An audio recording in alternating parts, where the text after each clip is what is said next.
And welcome back once again to the show. Joining us in studio for our State of Sports discussion brought to you by SAP is sports attorney Richard Brand. Always great to have you here. Great to be back. Thanks. All right, so we're going to talk state-of-the-art stadiums. Well, some teams have them. Some teams really want them, but they can't get them. So let's talk about one team that's feeling really good right now. And, Michael, that's the San Francisco 49ers, coming off a season in which they went to the Super Bowl. In 2014, they get a new stadium with new naming rights. That's right. They got a great deal with Levi's, the denim maker, Bob.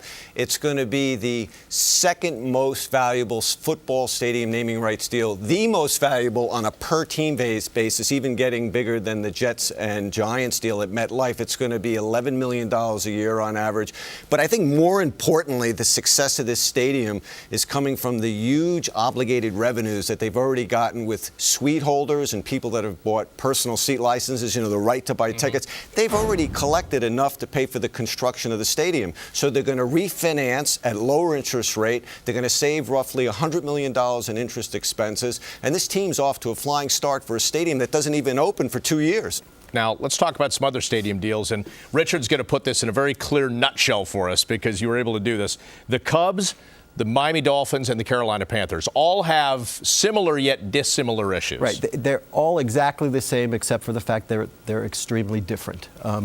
I think before you even talk about the individual situations, you need to look at what is everybody doing here? What's the whole issue with the stadiums? The issue is that everybody is looking to have that great fan experience. Why? Because we're getting better fan experiences at home than we ever thought we would. We've got our leather chairs, we've got all the food we can eat, and they serve beer in the fourth quarter in my house, so they have to give somebody a reason to come out there. So what does that mean? You need to have a stadium. It has to, if it's not going to be state-of-the-art, it still has to be very comfortable. That's why Gillette made sure that their stadium is completely wired for the internet.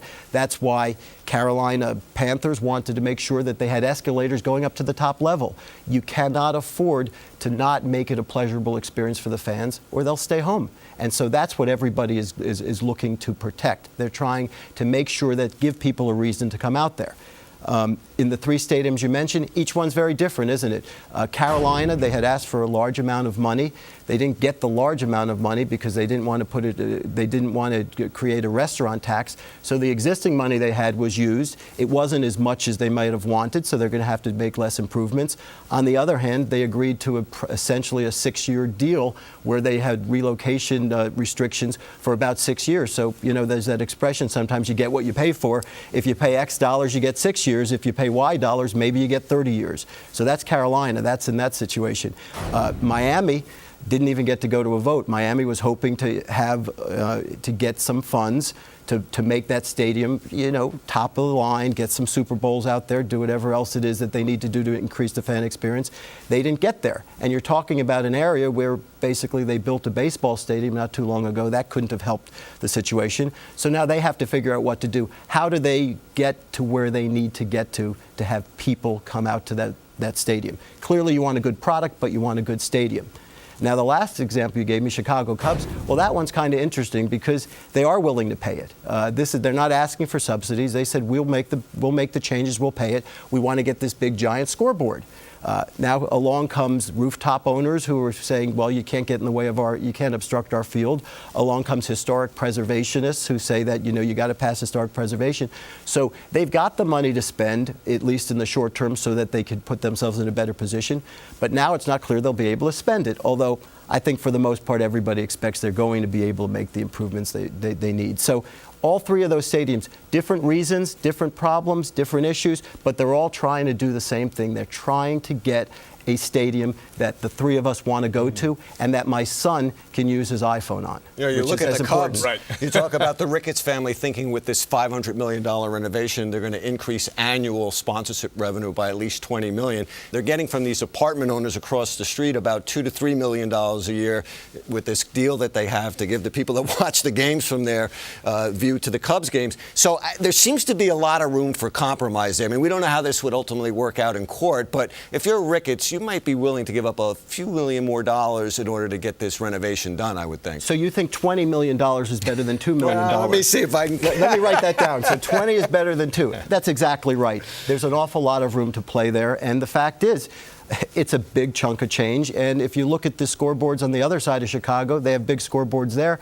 first thing you look at a stadium is you look at the scoreboard. It's not an unusual thing. So they'll get there. They need to get there, and they will get there. Nobody wants the Cubs to leave, and nobody really thinks they will. Do you think that the upshot of some of this maybe, that is the difficulty of getting public money, could possibly that, the NFL had made some talk about possibly eventually expanding to Europe, but instead of doing that, having two teams move, maybe one being an expansion team and going out to L.A. to a new stadium there, being that the economics in a new stadium in L.A. would be better with two football teams rather than one? Well, it's almost as simple as the 20 minus $2 million number.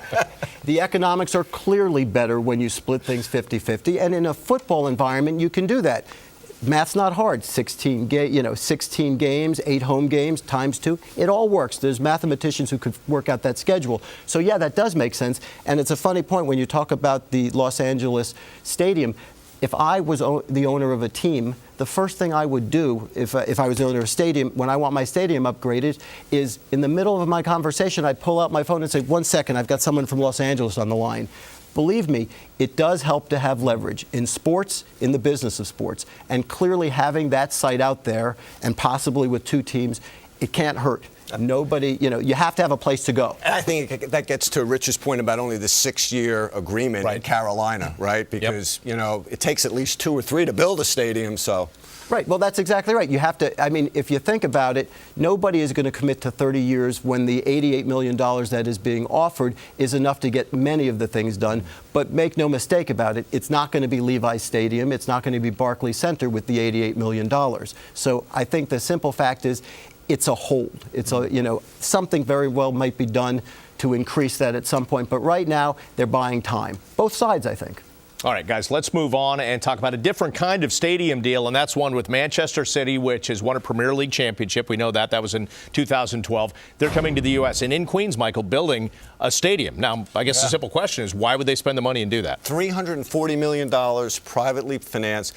Well, I'm looking at the economics of Major League Soccer as a standalone league, and I'm thinking, it's not that great. You probably have 2/3 of the teams losing money. But then I'm thinking Manchester City, New York City, brand extension, Rich? Well, first of all, I think it's not just the money, it's the trend. And MLS and soccer in the United States is trending upwards. Just as importantly, the people in the United States who are watching Premier League in Barcelona and all these other teams internationally is going up. So yeah, brand extension, foot in the market, getting well known, being able to have a team where you can take some of your younger, less experienced potential superstars and play them there, and they have a terrific career in the MLS, and then you bring them into your Premier League, and all of a sudden everybody here wants to watch their favorite player.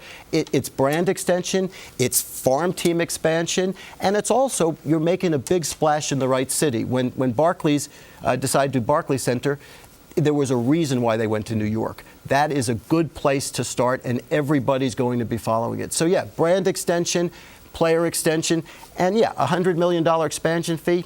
Not the smallest number on earth, but in the end, I think as part of their marketing plan, it's probably worth it. So basically you're saying don't look at that kind of money at face value. They look at it from a different perspective of brand building and around the world and getting people here to maybe go over and watch Manchester City games or vice versa. Right. And look, don't look at the money the way I would look at that money. I look at $100 million and I start shaking. But from their perspective, $100 million, if it's an investment in both a growing trend in the United States, plus the existing team, that's not such a bad investment. And by the way, why is it $100 million? Presumably, that's the price they had to pay. Very few people say, okay, I know I could get it for 50, I'll give you 100. So I'm going to assume that if they pay 100, that was the price. And it sets a nice benchmark for Major League Soccer because the last expansion team, which started playing in Montreal 2 years ago, only cost $40 million. And this $100 million, the other owners get to divvy up, which really helps them because most have been losing money, so it helps cover some of their losses.